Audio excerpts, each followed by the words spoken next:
Thanks for having me today.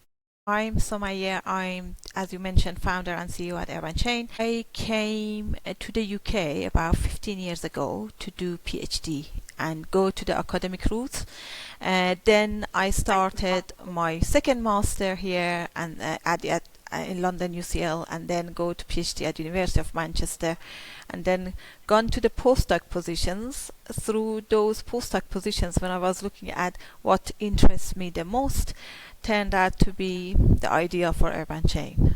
Interestingly, at the time I met my commercial officer, and then when I explained what I want to do to write an academic paper, he mentioned that's not an academic paper, that's solving people's problem.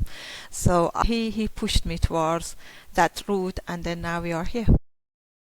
Amazing. Okay, that was definitely going to be one of my questions. I could see kind of on your LinkedIn profile and sort of understanding that you've made the transition really from quite an academic background.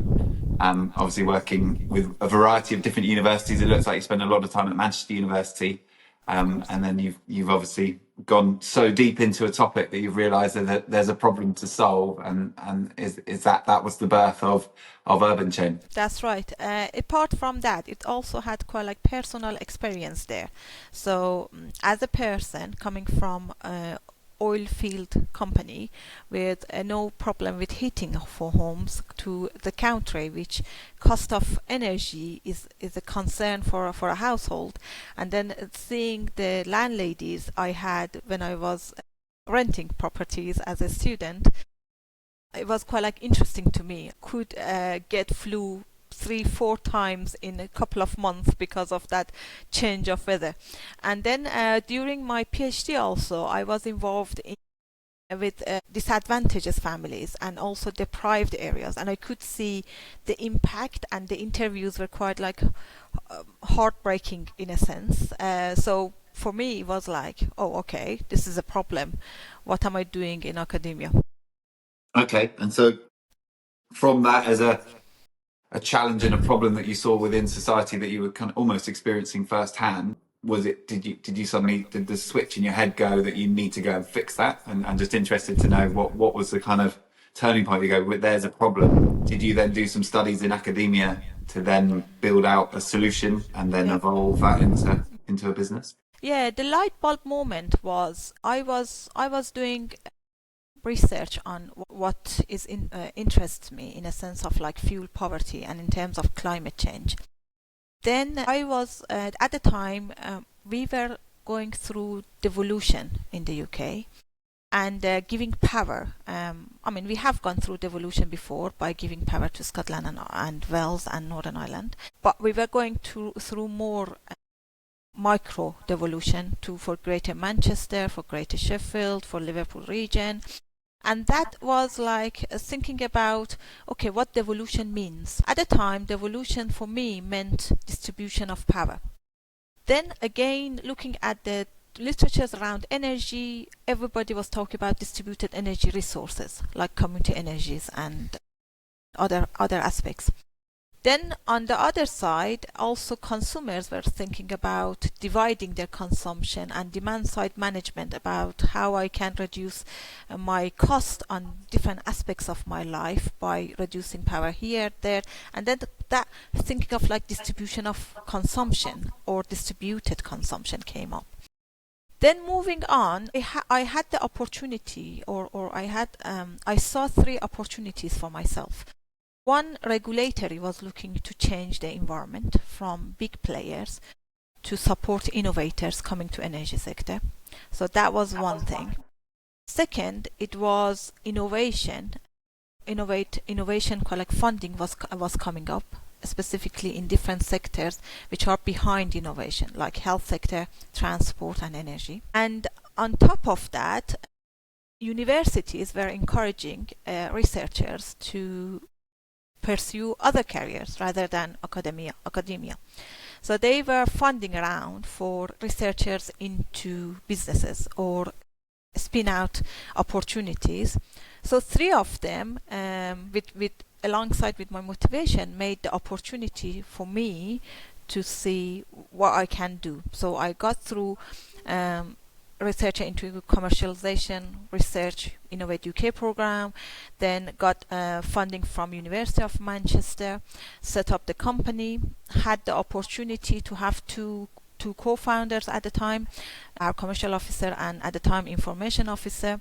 Three of us came together, so we had a team, we had the money, and then we had the regulatory behind us wanting to do the innovation and supporting us, and we just believed in ourselves and started the journey.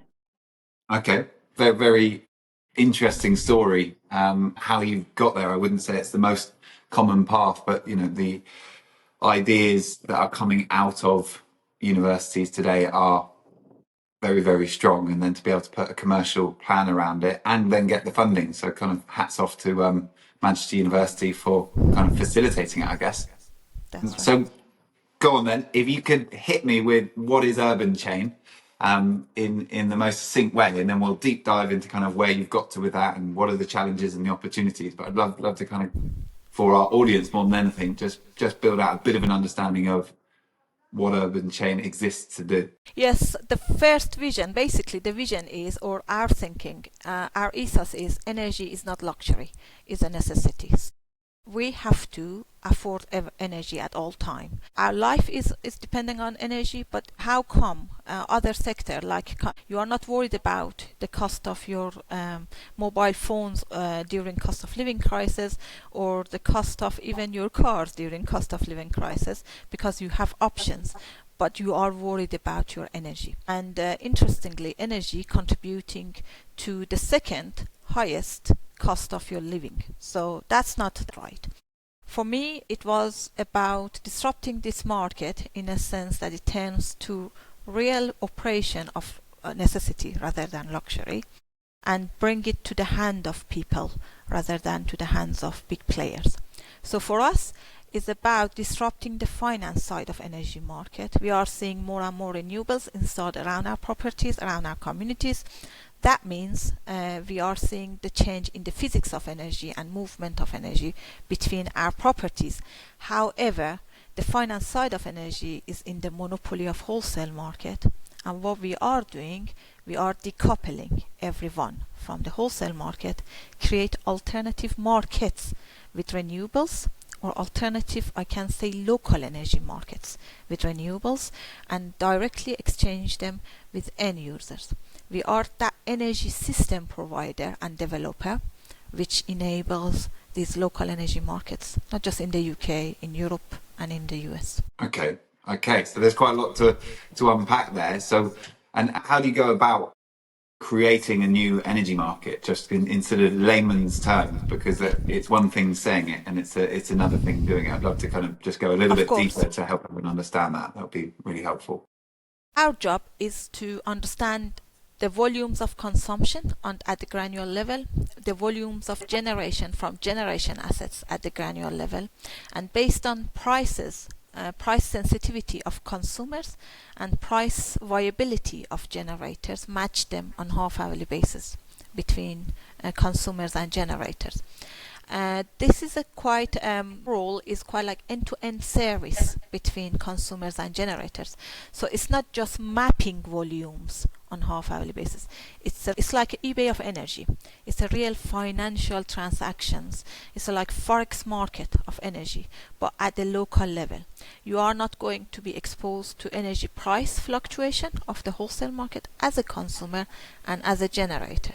So when the market goes down to minus, as a generator, you have a price, floor price, so you can pay your bank debt or any other debt that you have.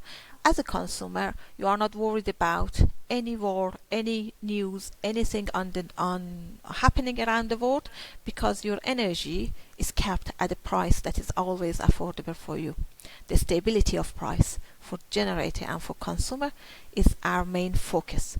But our role, again, as I said, it's not just technical side of understanding volumes and price. It's also about regulatory side of reporting that those local energy markets.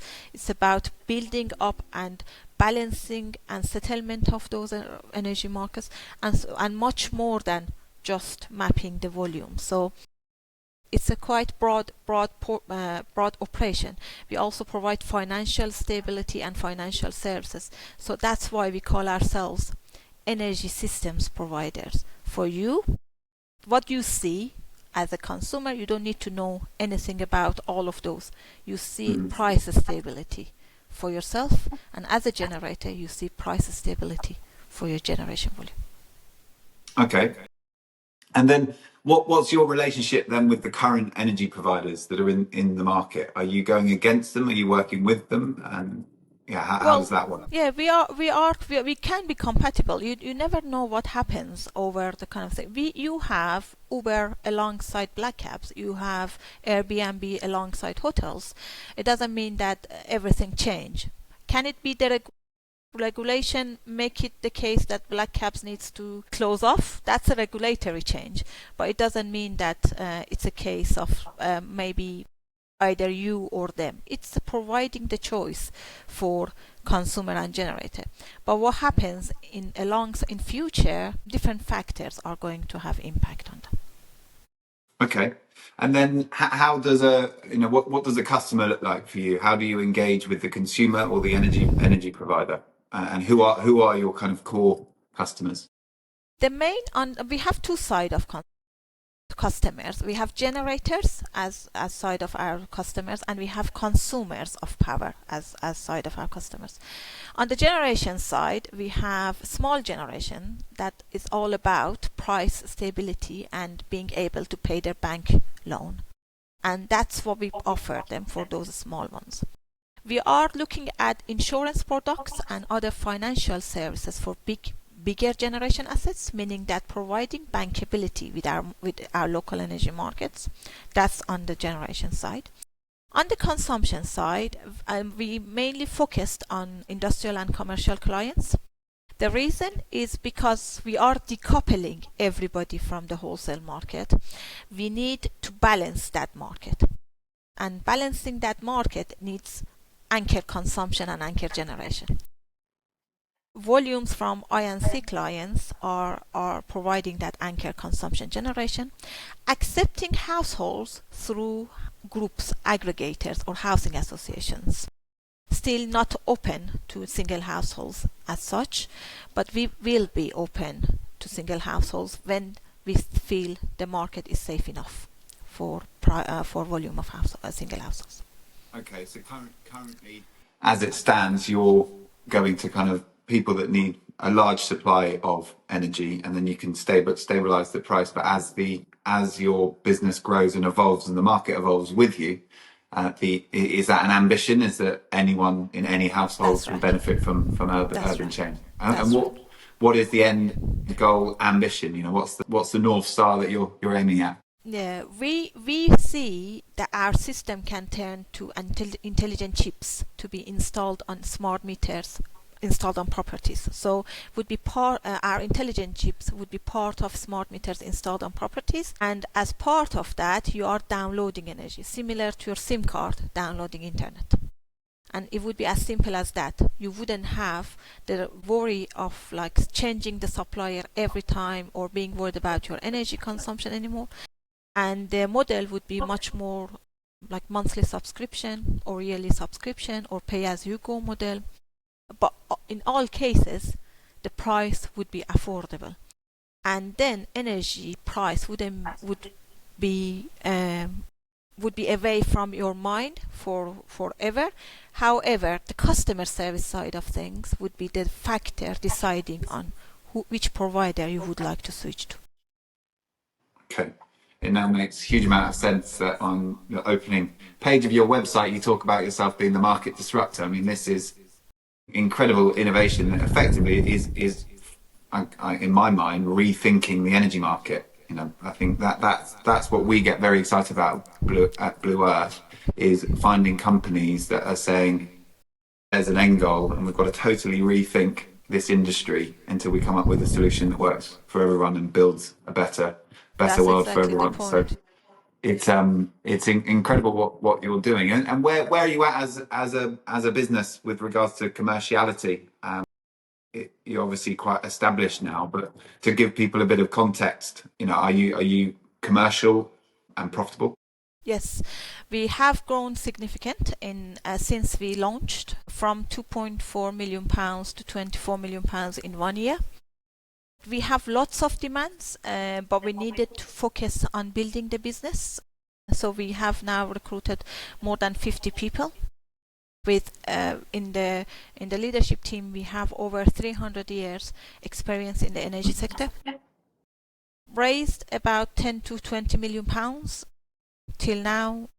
We will be opening Series B Q1 in 2025. Lots of upcoming projects which are not just about energy as like renewable and renewable energy exchanging with end user. EVs are in our pipeline. Electric heat pumps are in our pipeline. Grid management also is part of our pipeline. Other jurisdictions like Ireland, US, and Europe are in our pipeline. So we have a lot to do. It's all about getting the right money at the right time and also have right people for the business. I think our focus is very much that our model works, and we have seen it works. It's all about the excellence of process, excellence of services, and as we promise for the customer service to be the main factor for choosing your supplier, not the price anymore, we would like to be the forefront of that. Wow. Okay. And so you've jumped from a 2 million turnover company to a 24 million turnover company inside a year. That, well, hats off to you. That is incredible growth. And by the sounds of it, you're just getting going. I mean, is that sort of level of growth sustainable? Are you expecting to continue? And with that revenue, are you operating profitably, or is there still quite a lot more that you need to invest in the development and the R&D side of things to roll this out?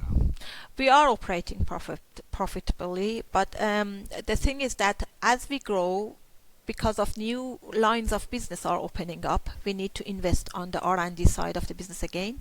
So we reinvest our reinvest our profit to the business to create new lines of business and could cover different scenarios of this position. So the end goal that we are talking about, we should have considered all the scenarios for that intelligent chip to be able to cope with those circumstances. Okay, and so funding is obviously a big part of what you're doing, and I've seen you operate at a Blue Earth event and seen a sort of long queue of investors and seen you very busy, and from what I could gather, they're eating out the palm of your hand, very excited about what you're doing. Just to go into a little bit, because I think there's a lot of founders in our network that are interested in how everyone is putting together their companies and raising the money. How have you found the fundraising journey? Where's the funding coming from, and how have you found that sort of funding market to date? I would say we were so disruptive in a sense that no investment could be attracted to our company. Even angel investment was quite difficult. So we approached government, as you know, the government grants for a high risk businesses to receive funding in that regard. We received about 1.6 million pounds from government to achieve where we are. And then we were investable for the private equity. Then Eurozone invested. My top tip would be that don't follow the money, don't follow the investment. Focus on your business and find out how you can become profitable. In a sense that you have option of accepting the money or not accepting the money. That's a very important point. You should have always the option of, do I want to grow aggressively, or do I have the option of going organically and working with my own profit? That's a very important point. So you are not anxious about, the next round of investment or the next round of investor. You are defining the terms, not the investor. Okay, really interesting. And just to go back one bit that you mentioned there is government funding. Which door in the government did you have to knock on to go and get that grant? Yeah, and get going. that innovation funding, so UKRI and government in terms of DESENS, Department of Energy and Security and Net Zero. Department of Energy Security and Net Zero, that's right. So we went through them. Initially, UKRI had theme-based grants that were focusing on innovation in energy. Those grants were quite very useful because the assessors were from energy sector. The call was for energy, so quite like making sense. I would say I targeted them. I couldn't target the general funding ones because usually in the general funding, in the competition between healthcare, energy, and others, healthcare is the winner.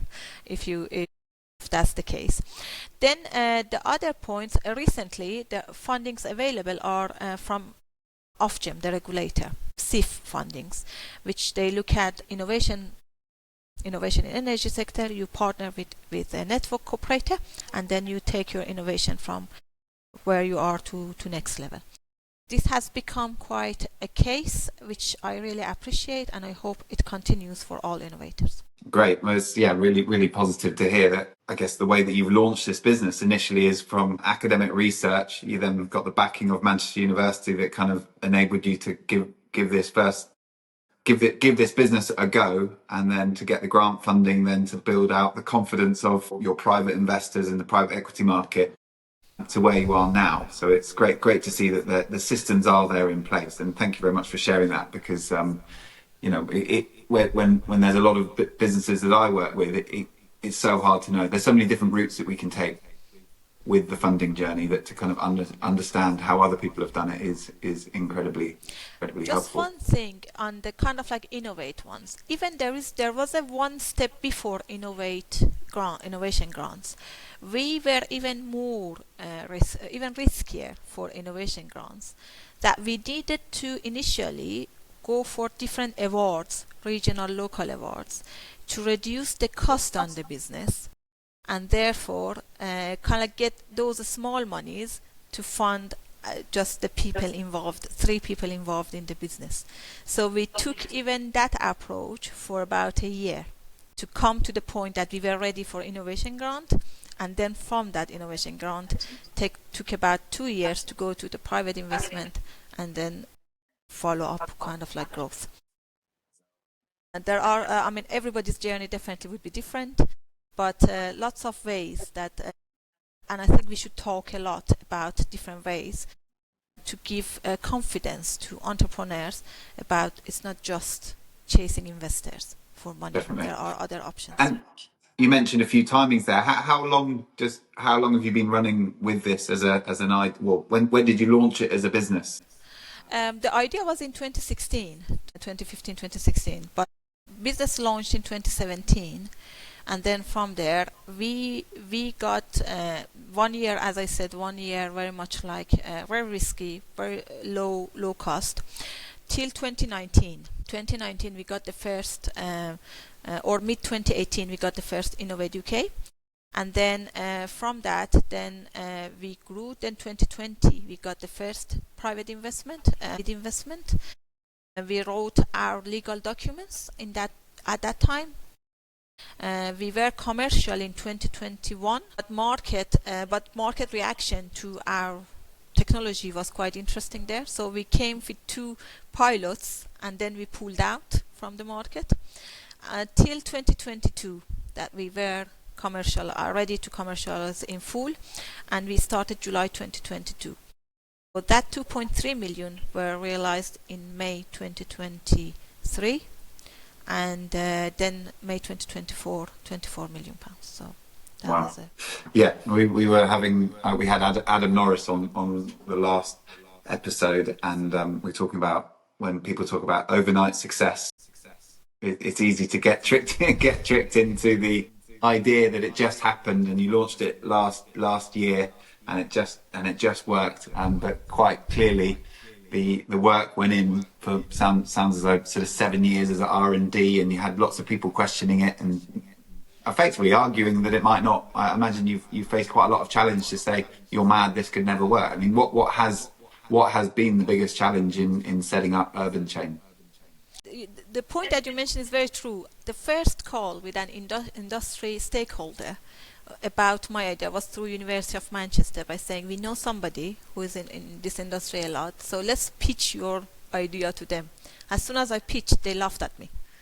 And that became the law for some time, and I was like, but the key was, because I had the connections with the regulatory and others, the honest opinion of them was quite like making me giving me confidence that they are wrong, not me. So as a result of that, I was checking those claims of laughing with them, and then when they were saying no, that's not true, I was like, okay, carry on. That was my idea. So it happened, and then over the time, even when we launched for even pilot, too good to be true, it's not happening. The amount of time we spend with lawyers to prove that what we are doing is right, quite like significant amount of money on that, and moving on to make it quite a case that it's working. And then we had all the documents when we started in 2022, every detail. I knew every detail. So anybody who was asking questions, I was just, no, this is the one, this is the one. So they were like, they couldn't compete with the knowledge we had at the time. So by July 2022, it was the case of like, yes, this is true. So we start kind of like giving you this kind, this start. So that was the point. But you're right. I mean, when you want to do something which is specifically very much disruptive, either people laugh at you, they think you are so small to do that. Another thing was, when I came out of academia, everybody was like, how long have you been in energy industry? I was like, I just joined. Everybody, you don't know anything about energy industry. So things wouldn't do as be planned as you think. You think everybody is open arm. Yeah. And you would be like, they're welcomed. There are some friends there, but not everybody. So it sounds like there's been a shift from this is not possible and you've got no experience to this is too good to be true and well done for what you've created. Is that a fair reflection of kind of where you are now? Very much so. They're like, oh, now, okay. And still there's a denial of like, okay, maybe not scalable enough, still there, but but you should show the type of clients we have. Well, incredible. I mean, pushing through and being resilient is a big part of that. And what would you say has been the kind of key to your success so far?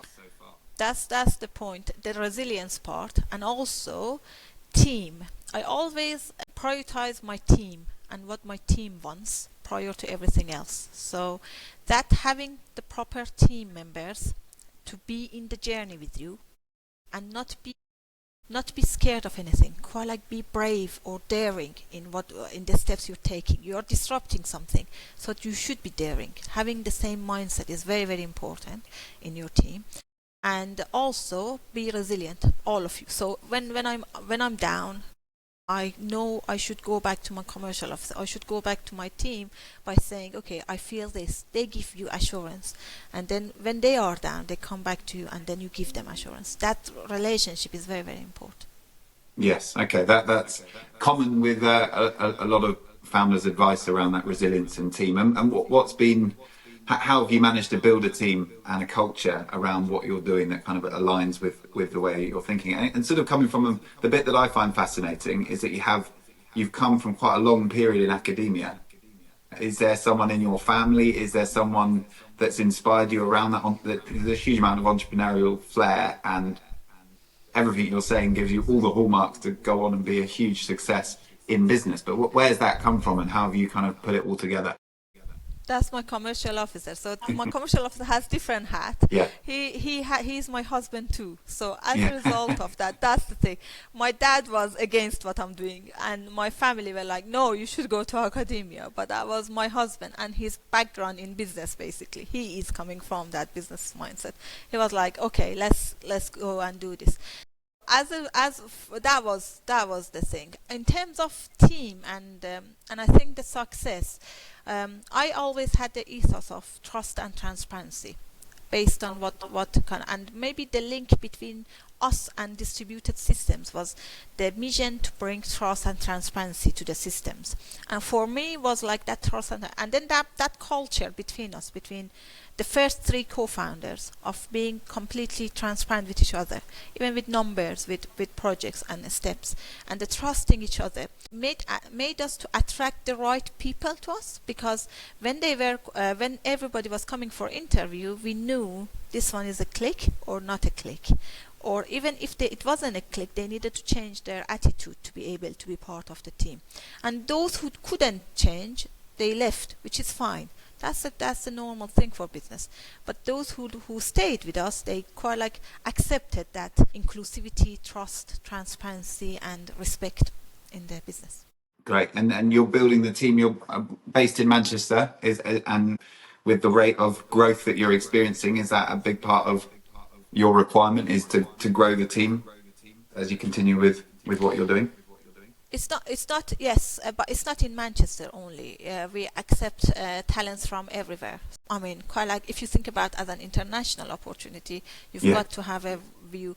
And I think the point of like, again, trust, transparency and working and there, you should be welcoming that attitude. However, for team building and being able to share ideas, because of the nature of what we do, when it comes to innovation and disruption, communication is key, and aligning the communications and what you're thinking is key.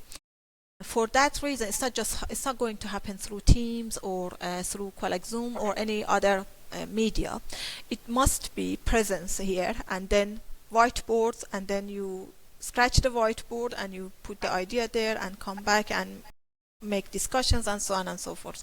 For that reason, we ask the team to be in the office, or to meet up every like week or every 2 weeks. Okay. For like 2-3 days. And then one relationship I'm interested in, it seems by the sounds of it, is a big part of your success, is that relationship between your co-founder and yourself. And you've obviously come back from, understanding the problem and presenting solutions with your academic brain, and then he's come in from a commercial standpoint to say, how do we commercialize this? How does that play out in the team, and when you're getting the message out of what you need to do? How do you manage that relationship? When I'm explaining things, it's very much technical sometimes. It's too much details. And then it's him, and kind of like coming and say, okay, this is not important. This bit is not important. And then let's what they say, unnecessary parts out, and then get to the point. That's his job. So that's kind of like he has been. At the same time, because of innovation, you need customer discovery journey. I do the discovery journey. I kind of like come and say, okay, I assume this is a problem. This is the set of customers, and then he is the one who takes those, pitch it to the customer, get the feedback, and then come back, and then we reiterate the product till it comes to the point that it's useful for that customer. So in a sense, that commercial sense, or even getting commercial feedback by even the initial ideas, when you present to the commercials, a commercial mind, that commercial mind should come back to you, say, oh, it makes sense. It makes sense for me. So it's not just, we're not just creating technology as such. We want to create an app just in case, for the sake of an app. No, it's not. It's about technology for people's need, and that commercial mind is a key part. Brilliant. Okay, I'm sure I could ask so many more questions, and we could be here forever, but I've got a couple more that are a little bit broader. So I guess the one, and I'm always fascinated in what makes people tick. Why have they ended up building the business that's solving the problem, and what inspired them? So the question to you is, what's inspired you to build UrbanChain?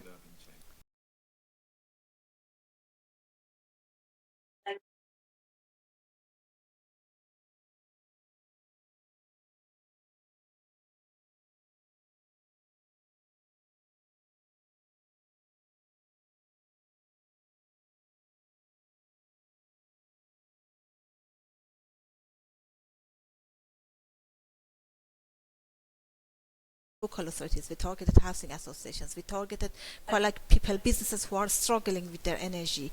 We targeted productivity of I&C clients, and that became the key for me. So, for example, during last Christmas, I got an email, for example, from a local authority.